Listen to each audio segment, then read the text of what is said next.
اللهم صل على محمد وعلى آل محمد كما صليت على إبراهيم وعلى آل إبراهيم إنك حميد مجيد. اللهم بارك على محمد وعلى آل محمد كما باركت على إبراهيم وعلى آل إبراهيم إنك حميد مجيد. رب زدني علما رب زدني علما رب زدني علما رب اشرح لي صدري ويسر لي أمري واحلل عقدة من لساني يفقه قولي. وبك نستعين يا مستعان رب يسر ولا تعسر وتمم علينا بالخير. اللهم نجنا من ظلمات الوهم وأكرمنا بنور الفهم وافتح علينا أبواب رحمتك ونشر علينا خزائن علمك برحمتك يا أرحم الراحمين. আলহামদুলিল্লাহ, আল্লাহ তাআলার দরবারে লাখ কোটি শুকরিয়া যে মহান রব্বুল আলামিন আমাদেরকে দর্শে উপস্থিত হওয়ার তৌফিক দান করেছেন। এজন্য আমরা সবাই আল্লাহ তাআলার দরবারে শুকরিয়া আদায় করি, সবাই অন্তর থেকে শুকরিয়া আদায় করে সবাই বলে আলহামদুলিল্লাহ।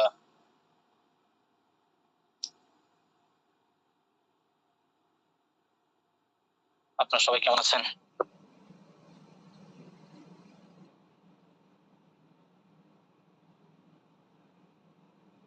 কথা কি শোনা যাচ্ছে?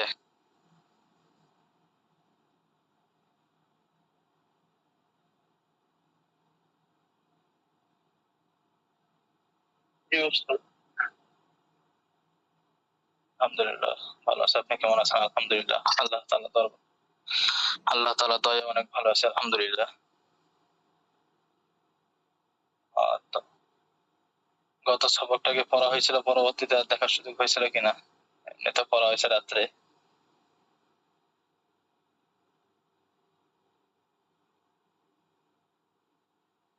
জি,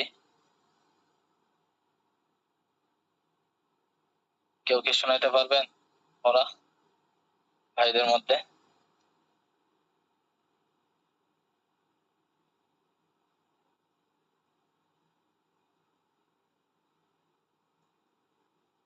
জি,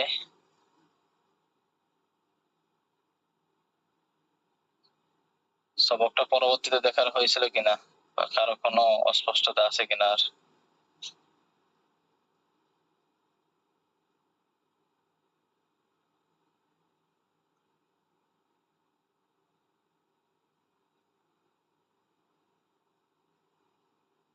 আল্লাহু আকবার।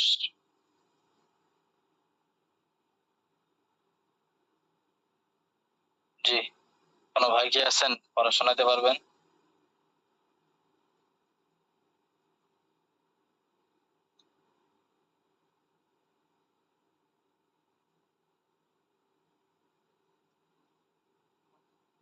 কেউ নাই মনে হচ্ছে।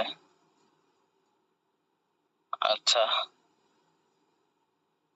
এমনি যারা বোনেরা আছেন, আপনাদের কি কারো কোনো সমস্যা আছে গত সবকের মধ্যে? বিষয়টা বুঝে আসছে তো?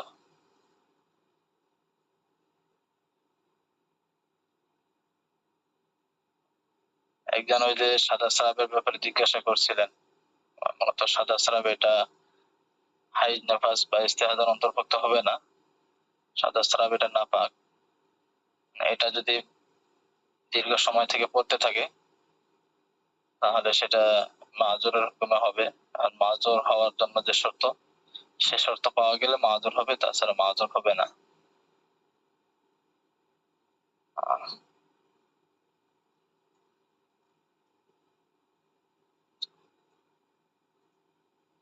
তাহলে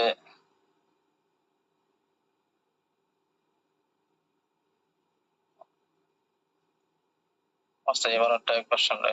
জি আলহামদুলিল্লাহ, এবারটা একবার শুনলে হবে, নিয়ম বুঝে আসছে।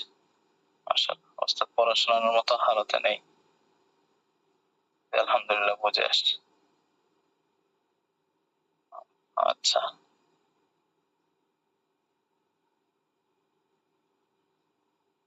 ঠিক আছে ইনশাআল্লাহ।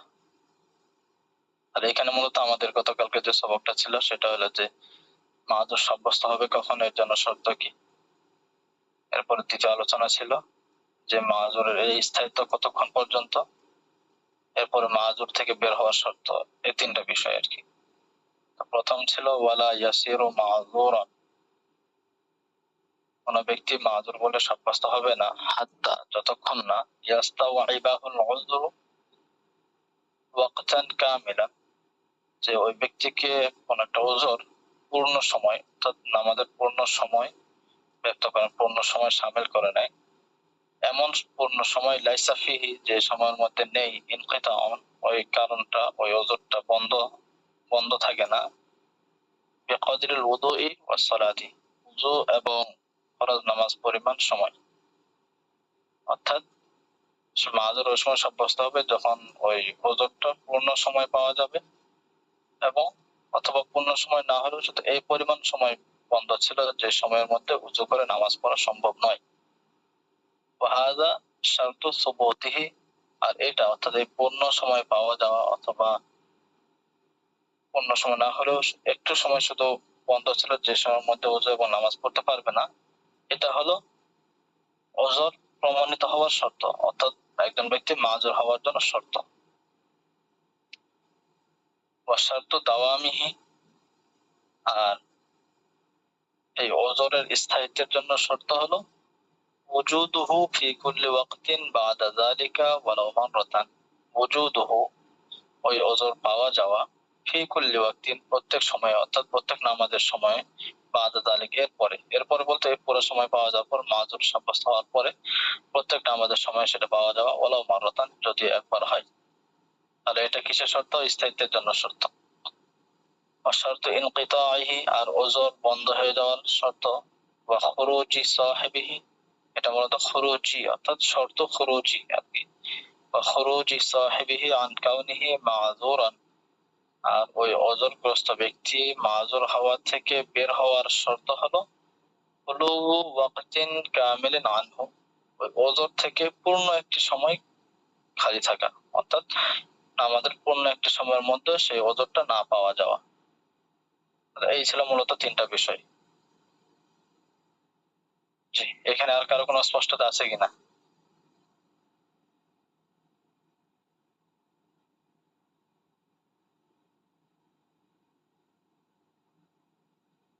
আচ্ছা, ঠিক আছে, ইনশাআল্লাহ তাহলে আমরা সামনের দিকে আগাই।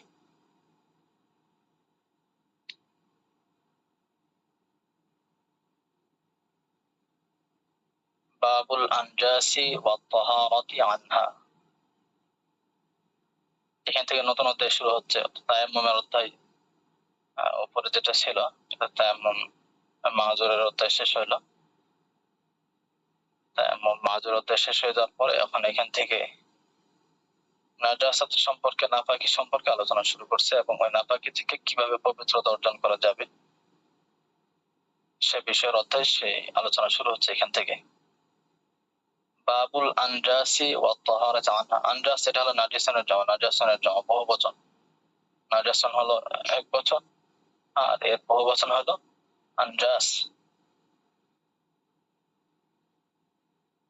মানে এখানে যতজন নাপাকি যেগুলো আছে, কোন কোন জিনিস নাপাক, সেই নাপাকি সম্পর্কে এখানে আলোচনা করবে, এবং সেই নাপাকি থেকে কিভাবে পবিত্রতা অর্জন করা যায় সে বিষয়ে। তবে এখানে নাপাকি আমরা জানি যে নাজাসাত হলো দুই প্রকার, হাকিকি, হুকমি। এটা তো মনে হয় আমাদের জানা আছে, আগে পড়া আছে না? নাজাসাতে হাকিকিয়া, নাজাসাতে হুকমিয়া, এটা আমাদের জানা আছে তো।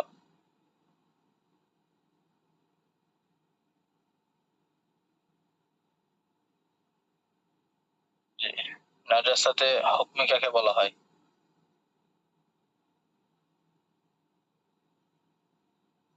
নাজাসাতে হুকমি,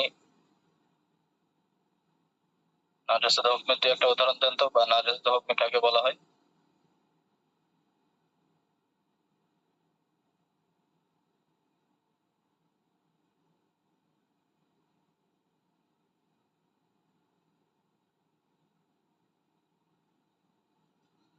জি, নাজাসাতে হুকমি।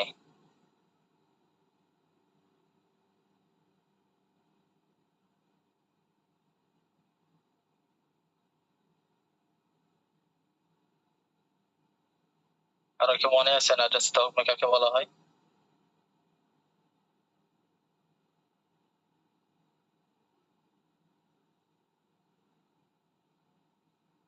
হদসগ্রস্ত হওয়া। জি, ঠিক আছে, হদসগ্রস্ত হওয়া এটাও।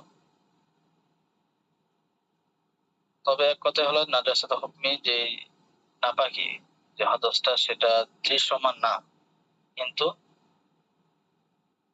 দৃশ্যমান। একজন লিখছেন দৃশ্যমান না, দৃশ্যমান যেটা সেটা নাজাসাতে হুকমি না, সেটা নাজাসাতে হাকিকি। আর নাজাসাতে হুকমি যেটা দৃশ্যমান না, যেমন কোন একজন ব্যক্তির গোসল ফরজ হয়ে গেল, এখন এই যে গোসল যে ফরজ হইল, এই গোসল ফরজ হওয়ার কারণে নাপাকিটা বের হচ্ছে তার বীর্য, বীর্যটা হলো নাপাকিটা নাজাসাতে হাকিকি, কারণ সেটা দৃশ্যমান।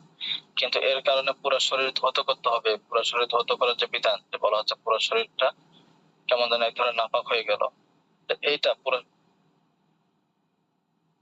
শরীরের মধ্যে কি সে নাপাকি দেখা যাচ্ছে? পুরো শরীর তো হাকিকি ভাবে নাপাকি না, বরং সেখানে হুকুম দেওয়া হয়েছে যে বীর্য বের হওয়ার কারণে পুরো শরীর নাপাক হয়ে যায়, এটা হলো হুকমা। কোনো ব্যক্তি ঘুমাইছে, ঘুমানোর কারণে তার ওযু ভেঙে গেল, তাহলে এই ঘুমানোর কারণে যে ওযু ভেঙে গেল, তাহলে ঘুমটা এটা কি কোনো দৃশ্যমান, এটা কি কোনো নাপাক? না, এগুলো নাপাক না। অন্যভাবে কারো আহ বায়ু বের হইলো, তো এটাও তো দৃশ্যমান না, তাহলে এগুলো নাজাসাতে হুকমি। বুঝে আসছে কিনা বিষয়? নাপাক ছোট, ছোট নাপাক। তাহলে মূল বিষয় হলো নাজাসাতে হাকিকি বা হুকমি কোনটা? নাজাসাতে হুকমি হলো যেটা দৃশ্যমান না, তবে তার ব্যাপারে হুকুম দেওয়া হয়েছে যে এটা নাপাক। যেমন হাদাসে আসগার, হাদাসে আকবর যেগুলো আছে, এগুলো হলো সব নাজাসাতে হুকমি। হাদাসে আসগার মানে যে যেগুলো যেটা ওযু না থাকা। এখন মনে করেন যে কোনো ব্যক্তি কারো ওযুর পরে কোনো এক জায়গা দিয়ে রক্ত বের হয়েছে, তো এই রক্তটা নাপাক, কিন্তু রক্তের কারণে বের হওয়ার কারণে তার ওযু নষ্ট হয়ে গেল, তাহলে কেমন যেন নামাজ পড়ার জন্য তার আর পবিত্রতা নাই। এখন নামাজ পড়তে হলে তাকে ওযু করতে হবে, এই যে ওযুর অঙ্গগুলো যে অপবিত্রিত হয়ে যাওয়া, এটা কি হাকিকি নাকি এটা হুকমি? এটা হুকুম দেওয়া হয়েছে যে রক্ত বের হলে এর বিধান হলো যে ওর সাথে সাথে নামাজ পড়তে চাইলে তাকে আবার পুনরায় উযু করতে হবে। এটা হলো হুকমান, এটা হলো নাজাসাতে হুকমি, এটা নাজাসাতে হাকিকি না। আর নাজাসাতে হাকিকি কোনগুলো? নাজাসাতে হাকিকি হলো যেগুলো দৃশ্যমান নাপাকি, যেমন পেশাব, পায়খানা, এরপর এই এই ধরনের যেগুলো আছে এগুলো হলো দৃশ্যমান, দেখা যায়, সুতরাং এগুলো হলো নাজাসাতে হাকিকি। তাহলে নাজাসাতে হাকিকি আর নাজাসাতে হুকমি যেগুলো, এটা বুঝে আসছে তো? এটা ক্লিয়ার কিনা?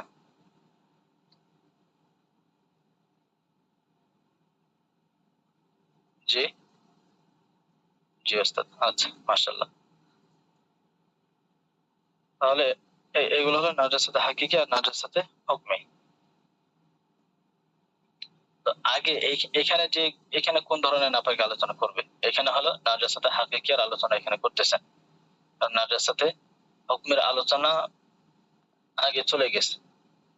তো ওই যে যখন ওযুর আলোচনা গেছে, ওযুর আলোচনার মধ্যে ওইখানে কি ওযু ভঙ্গের কারণগুলো গেছে, আবার সাথে সাথে যখন গোসলের আলোচনা আসছে, গোসলের মধ্যে কি কি কারণে গোসল ফরজ হয়, তাহলে এই গোসল ফরজ হওয়া আর ওযু ভঙ্গের কারণগুলোর কারণে যখন একটা কারণের কারণে ওযু ওয়াজিব হওয়া, আবার পুনরায় নামাজ পড়তে চাইলে আবার পুনরায় ওযু করা আবশ্যক হওয়া, তো এই যে নাপাকি বের হচ্ছে এক জায়গা থেকে কিন্তু ধুইতে হচ্ছে আরেক জায়গায়, এটা হলো সবগুলো হুকুম, হুকুমের দিক দিয়ে এটা বিধান আর কি।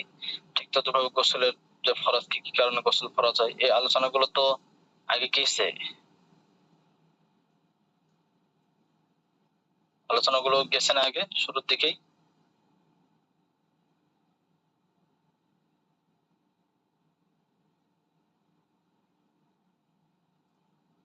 জি, এই আলোচনাগুলো আগে গেছে। তো এখানে আলোচনা করবে নাজাসাতে হুকমিয়া সম্পর্কে। নাজাসাতে হাকিকিয়া সম্পর্কে তারা আগে আলোচনা করছে, এখানে নাজাসাতে হুকমি সম্পর্কে আলোচনা শুরু করবে।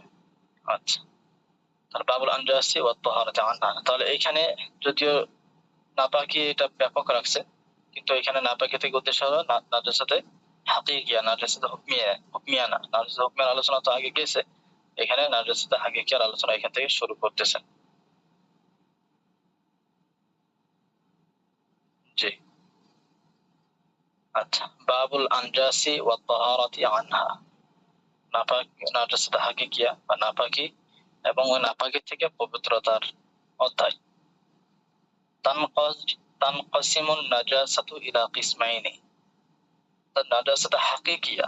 তো যেহেতু আমরা বললাম যে এখানে আলোচনা হবে নাজাসাত হাকিকিয়ার, নাজাসাত হুকমিয়ার আলোচনা এই জায়গায় হবে না, যেহেতু এর আলোচনা আগে চলে গেছে। এই জন্য আর নতুন করে এখানে নাজাসাত হুকমিয়া সম্পর্কে আলোচনা করার কোনো প্রয়োজন নেই। এখানে যে বিষয় আলোচনা হবে পুরোটা হলো নাজাসাতে হাকিকিয়া সম্পর্কে। তো এখানে যেটা বলছে ইবারাতের মধ্যে তানকাসিমুন নাজাসাতু ইলা কিসমাইন, নাপাকি দুই প্রকার। তো এখানে নাপাকি থেকে কোন নাপাকি উদ্দেশ্য, হাকিকি না হুকমি?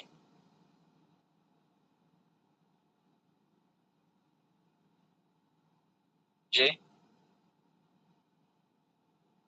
এখানে তানকাসিমুন নাজাসাতু, এই যে নাপাকি দুই প্রকার, এটা কোন নাপাকি দুই প্রকার, নাজাসাত হাকিকি নাকি হুকমি?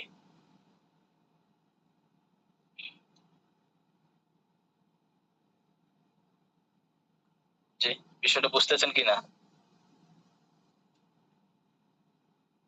হাকিকি, জি। তাহলে নাজাসাত হাকিকি দুই প্রকার। এক নাম্বার গলিজাতুন ওয়া খাফিফাতুন। এক নাম্বার হলো গলিজা, দুই নাম্বার খাফিফা। এক নাম্বার গলিজা, দুই নাম্বার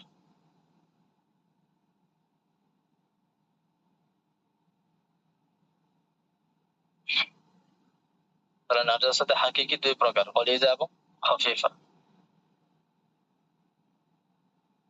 আল গলিজাতু, এরপর গলিজা কাকে, গলিজা কি কি এটা কয়েকটা উদাহরণ দিছে, এরপর খাফিফার কয়েকটা উদাহরণ দিছে।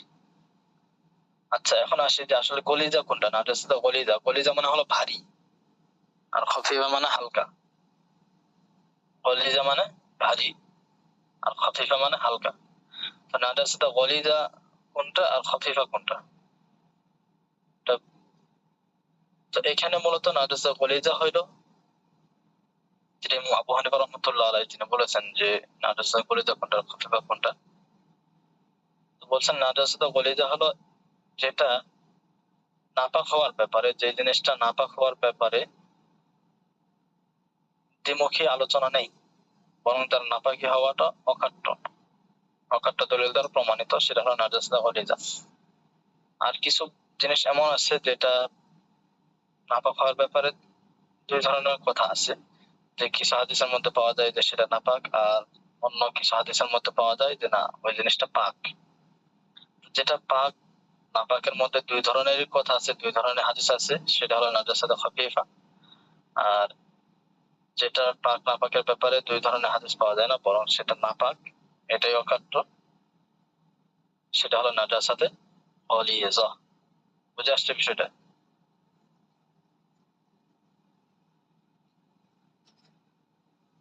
জি, বুঝছেন কিনা?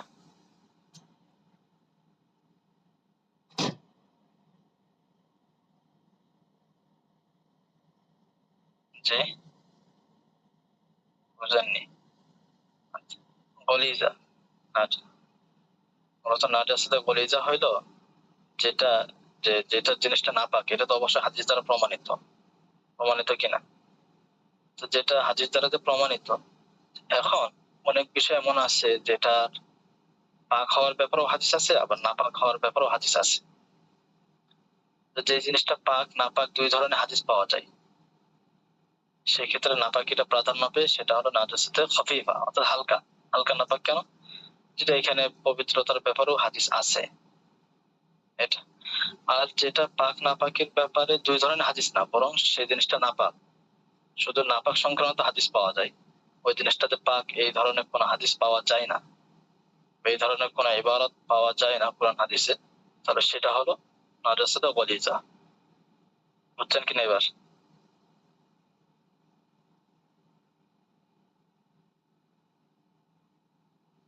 জি, আলহামদুলিল্লাহ। যেমন দেখেন যে একটা হাদিস আছে, যে সকল প্রাণীর গোশত খাওয়া যায়, এ সকল প্রাণীর পেশাব পাক নাকি নাপাক, যেমন উট, গরু ইত্যাদি এই ধরনের আছে।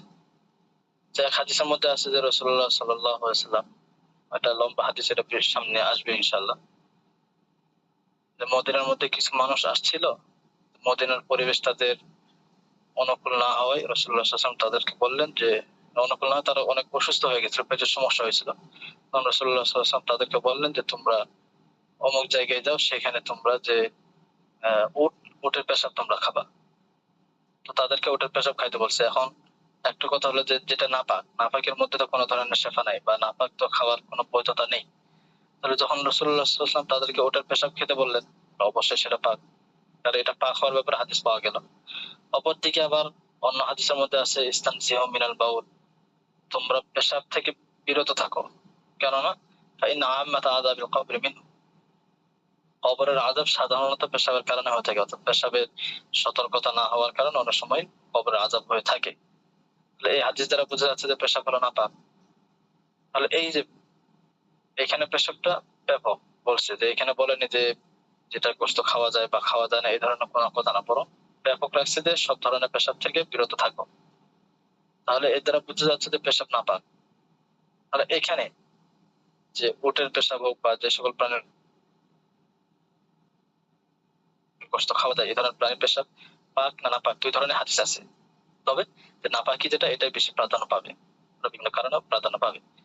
তারপরেও প্রাধান্য পেল পবিত্রতার ব্যাপারেও হাদিস আছে। তো এই যে আছে দুই ধরনের যে বক্তব্য আছে, এগুলো যে সকল নাপাকের ব্যাপারে এই দুই ধরনের বক্তব্য আছে সেগুলো হলো নাজাসাতে খাফিফা।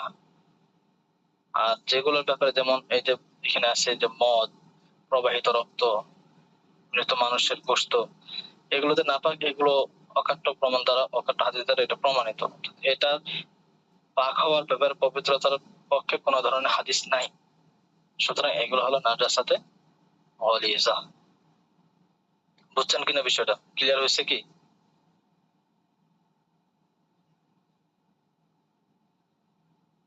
জি ওস্তাদ। আচ্ছা, মাশাআল্লাহ। ফাল গলিজাতু, নাজাসাতে গলিজা হইল কাল খামরি, যেমন মদ, ওয়াদামিল মাসফুহি, এবং প্রবাহিত রক্ত। তাহলে মদ, প্রবাহিত রক্ত এগুলো হলো নাজাসাতে গলিজা। ঠিক তদ্রুপভাবে ওয়ালাহমিল মাইতাতি ওয়া ইহাবিহা, লাহমুল মানে গোশত, আর মাইতা মানে মৃত, মৃতের গোশত, মৃতের গোশত নাজাসাতে গলিজা। ওয়া ইহাবিহা, এবং মৃতের চামড়া। তো মৃতের চামড়া যেটা, সেটা হলো যে সেটা দাবাগত করার পূর্বে, তবে যদি সেটাকে দাবাগত করা হয়, মৃতের চামড়া অর্থাৎ ওই লবণ দেওয়ার পরে সেটাকে শুকানো হয়, শুকানোর পরে কিন্তু আর সেটা নাপাকে থাকে না, নাজাসে গলিজা বা নাপাকে সেখানে থাকে না। অর্থাৎ কাঁচা চামড়া যেটা আর কি, কাঁচা চামড়া এটাও হলো নাজাসাতে গলিজা। তাহলে গলিজা কি কি হলো?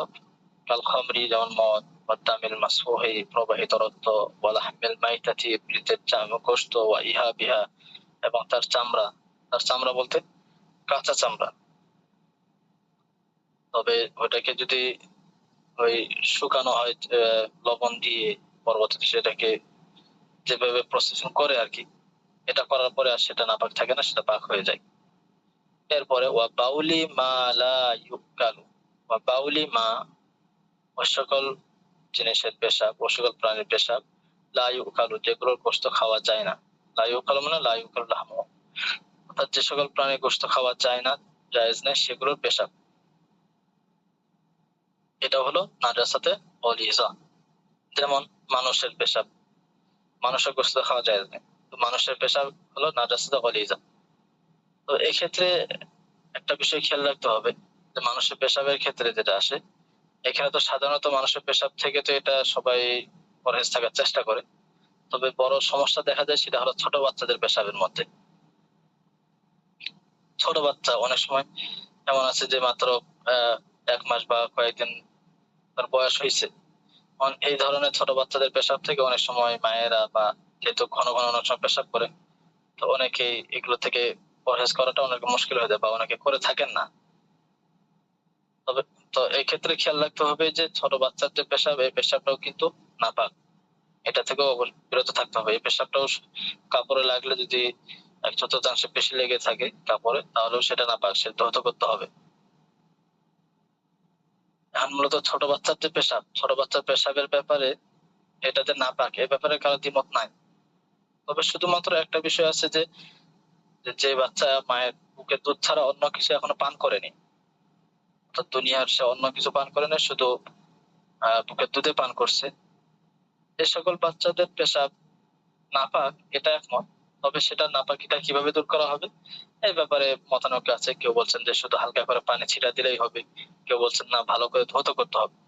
তাহলে নাপাকি হওয়ার ব্যাপারে কিন্তু কোনো ধরনের দ্বিমত নাই। তাহলে দ্বিমতটা হলো কোন ক্ষেত্রে, যে তোমার বুকের দুধ ছাড়া অন্য কিছু যে পান করেনি তার নাপাকিটা কিভাবে দূর করা হবে এই বিষয়ে, কিন্তু যে নাপাক এটা একমত। এখন যদি বুকের দুধ ছাড়া অন্য কিছু যদি পান করে থাকে, অন্য কিছু যদি খেয়ে থাকে, ভাত বা অন্য কিছু তাকে খাওয়ানো হচ্ছে, তাহলে এই ক্ষেত্রে এটা অবশ্যই নাপাক এবং এটা ভালোভাবে ধৌত করতে হবে। তো এই বিষয়টার দিকে একটু বেশি খেয়াল রাখার দরকার এবং আমাদের আশেপাশে যারা থাকে তাদেরকে বিষয়টা জানিয়ে দেওয়া দরকার। আর ও বাউলি মা লা ইউকালু, আমাদের সকল প্রাণী গোশত খাওয়া দেন তার পেশাব, এগুলো হলো নাজাসাতে গলিজা। আরেকটা ওয়া নাজবিল কালবি, নাজবুন মানে হলো বিষ্ঠা বা পায়খানা, কালব মানে হলো কুকুর, এবং কুকুরের যে পায়খানা এটাও নাজাসাতে গলিজা। ঠিক তদ্রুপ মানুষের পায়খানা যেমন কাল আদমি মানুষের নাই, মানুষের পায়খানাও নাজাসাতে গলিজা। ওয়ারাজিউ ইস-সিবাই ওয়া লুআবিহা, রাজিউ মানে হলো বিষ্ঠা, আর সিবা মানে চতুষ্পদ প্রাণী। এই চতুষ্পদ প্রাণীর বিষ্ঠা ওয়া লুআবিহা এবং সেগুলোর যে লালা আছে এই লালাটাও নাজাসাতে গলিজা। এরপরে দেখেন ওয়াখুর ইদ দাজাজি ওয়াল বাত্তি ওয়াল ইওয়াজি, এখানে দাজাজ দুজাজ দিজাজ তিনটাই পড়া যাবে তিনভাবে, তবে দাজাজ এটাই উত্তম। খুর ইদ দাজাজি ওয়াল বাত্তি ওয়াল ইওয়াজি, মূলত শব্দটা কি ইওয়াজুন, ইওয়াজ সাথে তাসদীদ। খুর মানে হলো যে বিষ্ঠা, দাজাজ মুরগি, বাত্তি হাঁস, ইওয়াজি এটা হলো বালু হাঁস। তাহলে মুরগি, হাঁস, বালু হাঁস এগুলোর যে বিষ্ঠা এগুলো হলো নাজাসাতে গলিজা। ওস্তাদ, ছেলে বাচ্চা আর মেয়ে বাচ্চার প্রসবের মধ্যে কোনো পার্থক্য আছে? একজন জিজ্ঞেস করেছে। ছেলে বাচ্চা আর মেয়ে বাচ্চার পেশাবের মধ্যে পার্থক্য একটু আছে, সেটা হলো যে এটা হলো যদি এটা পার্থক্য কখন, পার্থক্যটা হলো যে যদি বুকের দুধ ছাড়া সে অন্য কিছু পান করেনি বা অন্য কিছু সে খায়নি খাওয়ার আগ পর্যন্ত আর কি। তো এক্ষেত্রে মেয়ের বাচ্চার ক্ষেত্রে হলো যে তার পেশাবটা নাপাক, এটা ভালোভাবে ধৌত করতে হবে। আর ছেলে বাচ্চা যে যারা আছে যেটা আছে এর পেশাবটা নাপাক, তবে এখানে ভালোভাবে ধৌত না করলে হবে, হালকা করে পানি ছিটা দিলেও সেটা পবিত্র হয়ে যাবে। তবে নাপাক দিয়ে এ বিষয়ে সবাই একমত। শুধুমাত্র একবারে দাউদে জহিরি দুই একজন আছেন, ওনারা শুধু ইখতিলাফ করছেন যে না ছেলে বাচ্চার পেশাবটা পাক বুকের দুধ ছাড়া অন্য কিছু পান করার আগ পর্যন্ত। তবে এটা তেমন গ্রহণযোগ্য কোনো মত না। বেশিরভাগ চার মাযহাবের সবাই এবং অন্যান্য বেশিরভাগ উলামায়ে কেরামই একমত যে না পেশাব নাপাক, শুধুমাত্র পবিত্রতার ক্ষেত্রে কিভাবে পবিত্র করবে এটার ক্ষেত্রে ছোট বাচ্চার পেশাবের ক্ষেত্রে ভালোভাবে ধৌত করতে পারে বা হালকা পানি ছিটা দিলেও সেটা পবিত্র হয়ে যাবে। তবে মেয়ে বাচ্চার যেটা পেশাব সে পেশাবটা ভালোভাবে সেটা ধৌত করতে হবে। এটা হলো যে ওকে দুধ ছাড়া সে কোনো কিছু খায়নি বা তাকে কোনো কিছু খাওয়ানো হয়নি এই সময়। আর যদি বুকের দুধ ছাড়া অন্য কিছু তাকে খাওয়ানো হয়, এমনি কোনো গরুর দুধ বা এগুলো পান করানো হচ্ছে বা তাকে মিষ্টি জাতীয় বা অন্য কোনো কিছু পান করানো হচ্ছে, যদি এমন হয়ে থাকে তাহলে এই ক্ষেত্রে আবার নাপাক ভালোভাবে দুইটা বরাবর ভালোভাবে ধৌত করতে হবে। জি, বিষয়টা কি দেখি না।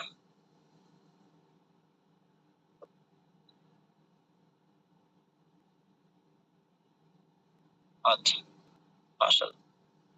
তাহলে ওয়াখুর ইদ দাজাজি ওয়াল বাত্তি ওয়াল ইওয়াজি, মুরগি, হাঁস এবং বালু হাঁস এগুলোর যে বিষ্ঠা সেটাও এগুলো নাজাসাতে হাকিকিয়া, আর হাকিকিয়ার মধ্যে নাজাসা গলিজা। এরপরে ওয়ামা ইয়ানকুদুল উযুউ বিখুরুজিহি মিন বাদানিল ইনসানি, এবং ওই সকল জিনিস যা ইয়ানকুদুল উযুউ বিখুরুজি, ইয়ানকুদুল উযুউ ওযু নষ্ট হয়ে যায়, ভেঙে যায়, বিখুরুজিহি যার বের হওয়ার কারণে। তো যে সকল জিনিস বের হওয়ার কারণে ভেঙে যায়, মিন বাদানিল ইনসানি মানুষের শরীর থেকে, মানুষের শরীর থেকে যে সকল জিনিস বের হওয়ার কারণে ওযু নষ্ট হয়ে যায় সেগুলো হলো নাজাসাতে গলিজা।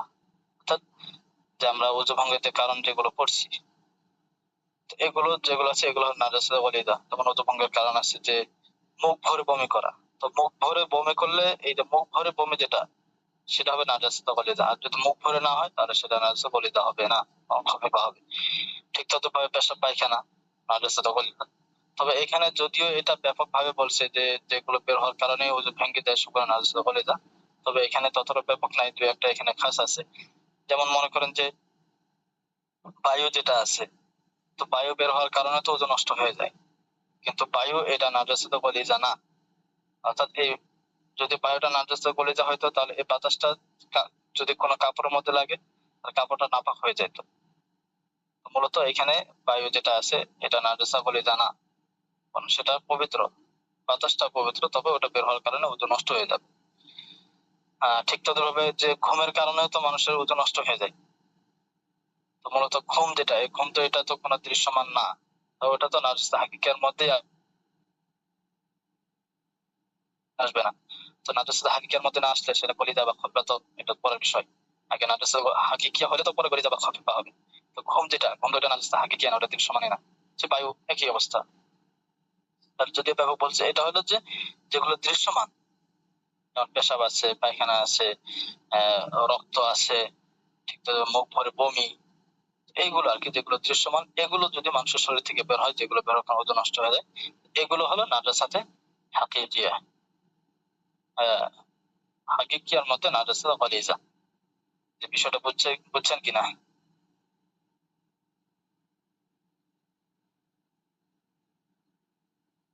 জি,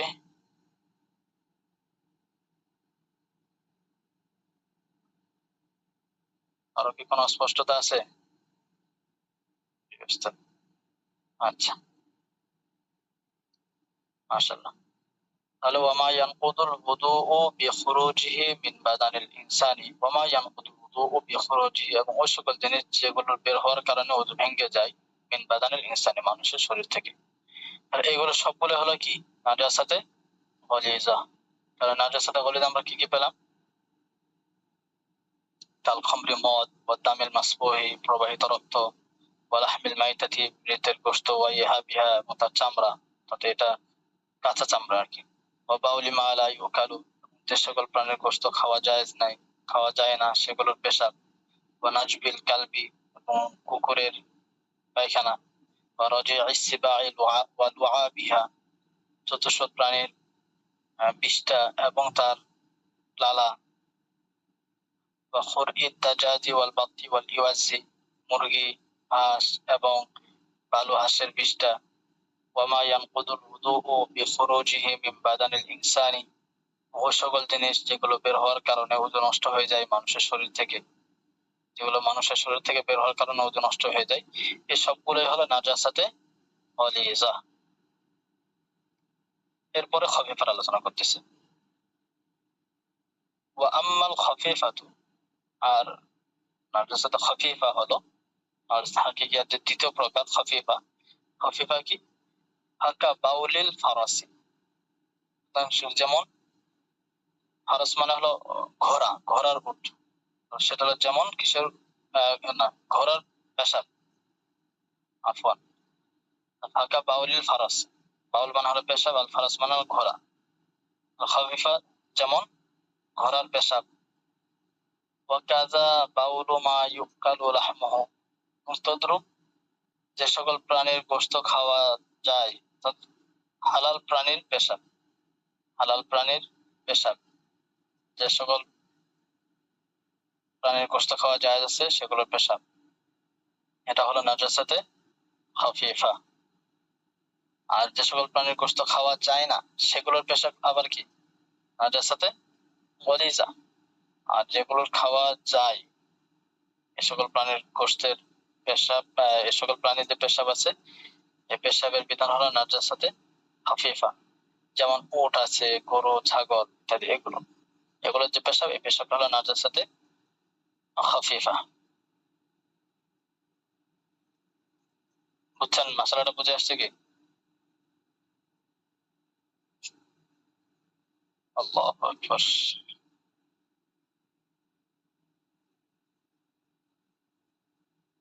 আচ্ছা, ওয়াকাযা বাউলু মা ইউকালু লাহমুহু, তদ্রূপ যে সকল বাউলু মা, ওই সকল প্রাণীর পেশাব, ইউকালু লাহমুহু, যার গোশত খাওয়া যায়, এগুলো হলো নাজাসাতুন খাফিফা।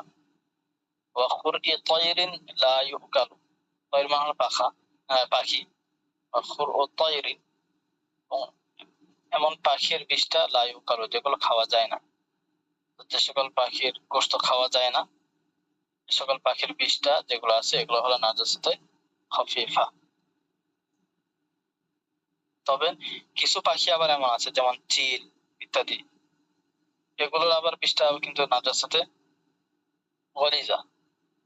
আবার কিছু পাখি যেগুলো, এই যে সাধারণত যে সকল পাখি যেগুলো আছে যেগুলো খাওয়া যায় না আর কি, এ সকল পাখির বিষটা হলো নাজাসাতে খাফিফা। তাহলে এখানে কয়েকটা উদাহরণ দিচ্ছে নাজাসাতে খাফিফা। তার উপরে দিল নাজাসাতে গলিজা কয়েকটা উদাহরণ, এরপর খাফিফার কয়েকটা উদাহরণ দিচ্ছে যে খাফিফা কি কি। এবং ঘোড়ার পেশাব, যে সকল হালাল জানোয়ারের পেশাব, যে সকল প্রাণীর গোশত খাওয়া যায় আছে সে সকল প্রাণীর পেশাব, এবং যে সকল পাখির গোশত খাওয়া যায় না সকল পাখির বিষটা, এগুলো হলো নাজাসাতে খাফিফা। তো এখন নাজাসাতে গলিজা আর নাজাসাতে খাফিফার পরিচয় গেল।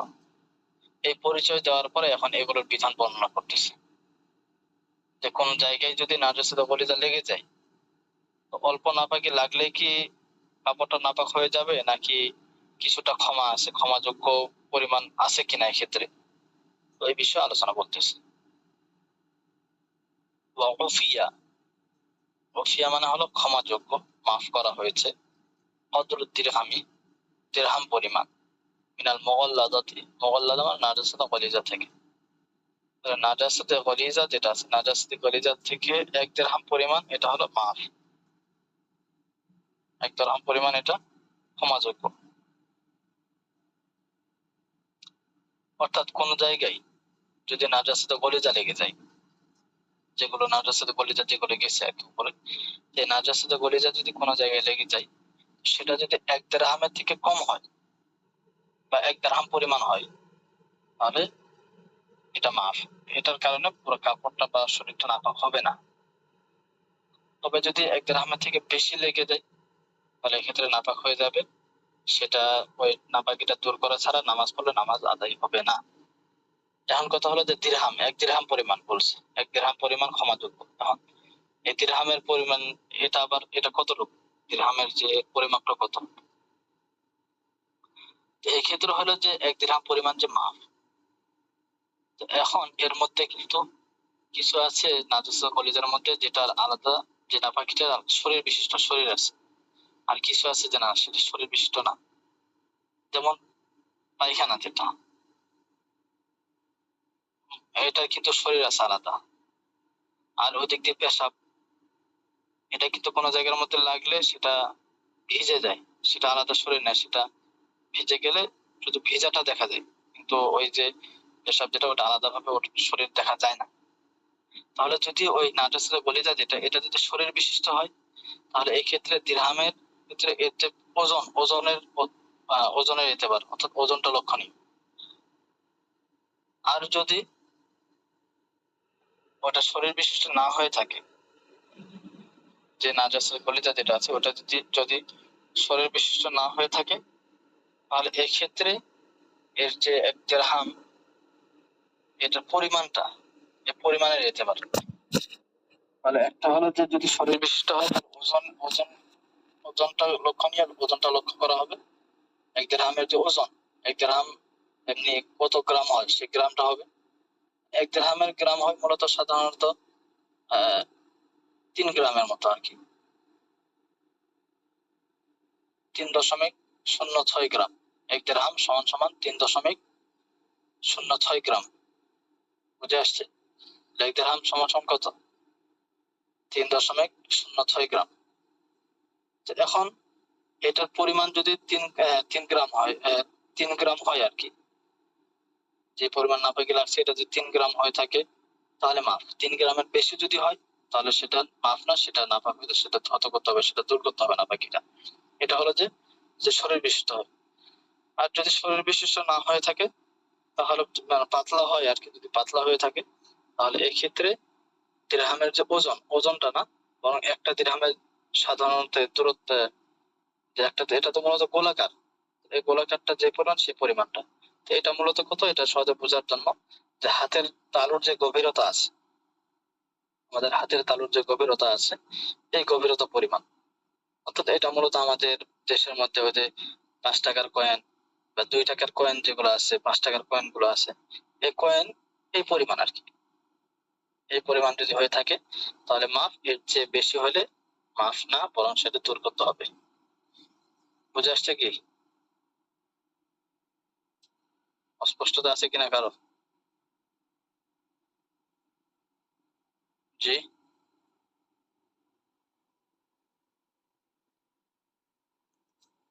কারো কোনো সমস্যা থাকলে উস্তাদ, বলবেন। জি, এটা কি না খফিফের ক্ষেত্রে? না গলিতার ক্ষেত্রে এই যে বলছে মিনাল মুগাল্লাযাত। হুম। আর খফিফের ক্ষেত্রে উস্তাদ? ওটা সামনে আসতেছে,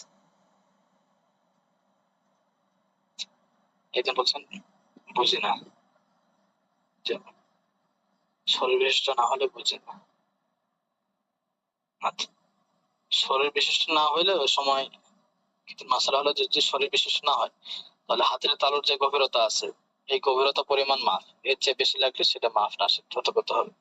হাতের তালুর গভীরতা এটা এখন তো হলে তো অনেকে, সবার তো হাতের তালুর গভীরতা সমান না, কেউ ছোট বড় তো আছে। তো এই ক্ষেত্রে মূলত হলো যে আগে তো দিরহাম, যে স্বর্ণ রূপার যে টাকার প্রচলন ছিল, স্বর্ণ রূপার যে টাকা যেটা কয়েনটা থাকতো সেটাকে দিরহাম বলা হয়তো। তো ওই পরিমাণ আর কি। তো এটা কত বড় হয়তো সেটা মূলত বিষয়। তো এটা এখন যেমন আমাদের দেশে যে 5 টাকার যে কয়েন বা 2 টাকার যে কয়েন গুলো আছে এই কয়েনের সম পরিমাণ আর কি।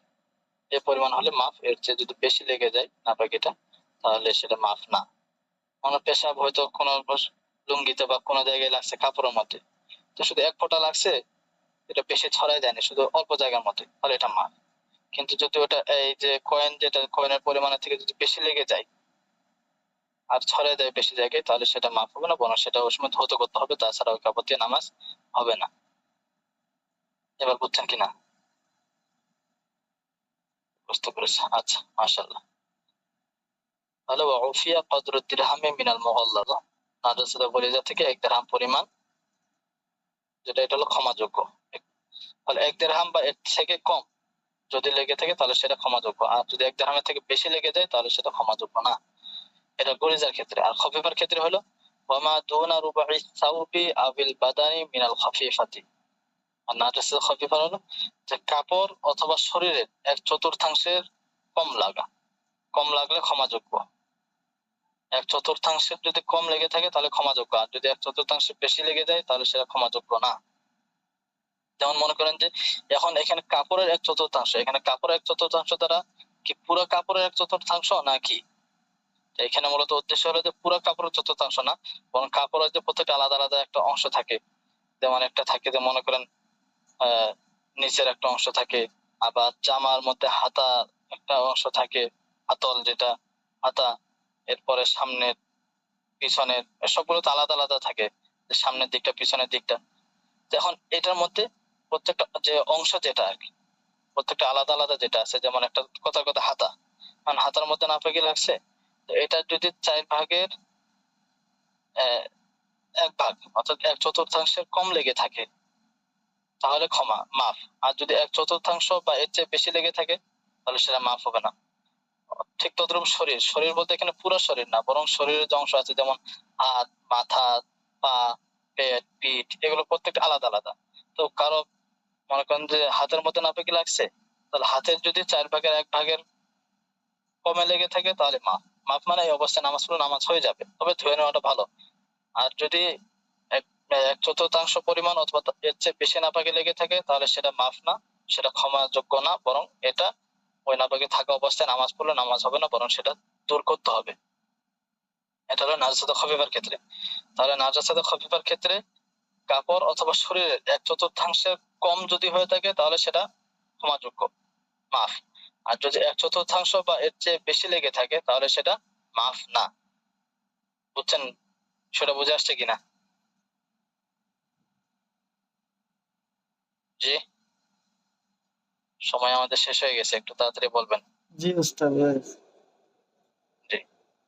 জি আলহামদুলিল্লাহ। আচ্ছা, তাহলে নাজাসাতে গলিজার ক্ষেত্রে এটা হলো 1 দিরহাম পরিমাণ ক্ষমাযোগ্য। তবে সেটা শরীর বিশিষ্ট হলে তখন সেটা ওজন হিসাবে অর্থাৎ 3.06 গ্রাম ক্ষমা, এর চেয়ে বেশি হলে ক্ষমাযোগ্য না।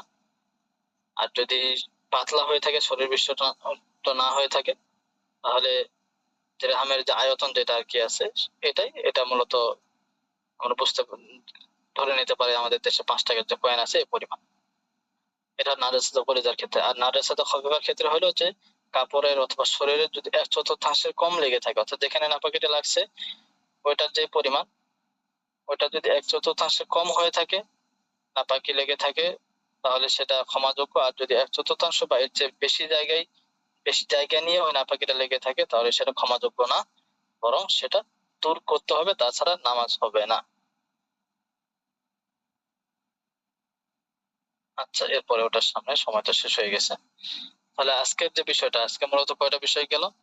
একটা গেল যে নাজাসাতে, এখানে মূলত নাজাসা হাকিকিয়ার আলোচনা। নাজাসা হাকিকিয়া 2 প্রকার, গলিজা খফিফা। গলিজার কয়েকটা উদাহরণ দিছে এবং খফিফার কয়েকটা উদাহরণ এখানে দেওয়া হয়েছে। এরপরে নাজাসাতে গলিজার থেকে কি পরিমাণ ক্ষমাযোগ্য আর নাজাসাতে খফিফা থেকে কি পরিমাণ ক্ষমাযোগ্য, শুধু এই দুইটা বিষয় এখানে উল্লেখ করছে। তো পুরো বিষয়টা সবার বুঝে আসছে তো, নাকি কারো কোনো অস্পষ্টতা আছে কিনা, কারো কোনো সমস্যা আছে কি?